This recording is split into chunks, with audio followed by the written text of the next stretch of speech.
பேறு பெற்றவர். இது இயேசு கிறிஸ்துவுக்குள் பிரியமான என் சகோதர சகோதரிகளே, இந்த நிமிட நட்சத்திரக்கு இயேசுவின் நாமத்தில் நான் உங்களை அன்போடு அழைக்கிறேன்.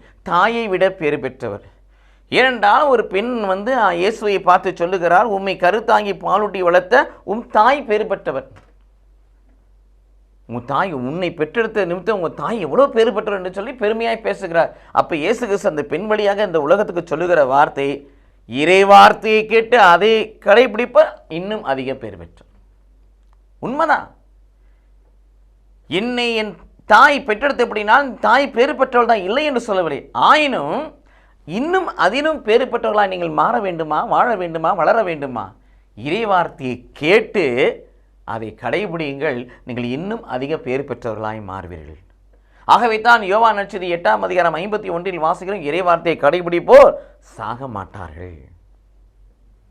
இறை வார்த்தையை பார்க்கணும், படிக்கணும், கேட்கணும், தியானிக்கணும், அதற்கு கீழ்ப்படிய வேண்டும். அதனால் யாக்கோபு 1:22 வாசிப்பதை விட ஆண்டுடைய வார்த்தையை கேட்பதோடு மட்டும் நின்று விடாமல் அதன்படி நடப்பவர்களாய் மாறுங்கள்.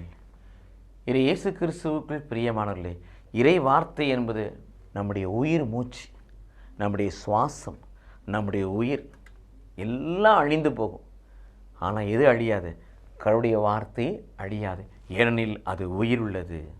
என்னுடைய வார்த்தைகள் ஆவியும் உயிருமாய் இருக்கிறது என்று இயேசு பெருமான் யோவான் 6:63 சொல்லுகிறார். ஆக அந்த வார்த்தையை நமதாக்கி கொண்டு அந்த வார்த்தைக்கு ஏற்ற வாழ்வு வாழ்ந்து அந்த வார்த்தையின்படி வாழ்ந்து அந்த வார்த்தைக்கு கீழ்ப்படிந்த வார்த்தைக்கு வாழ்வு கொடுத்து அந்த வார்த்தையை வாழ்வாக்குகின்ற பொழுது நாம் இன்னும் பேறு பெற்றவர்களாய் கடவுள் இந்த உலகத்தில் உயர்த்துவார்.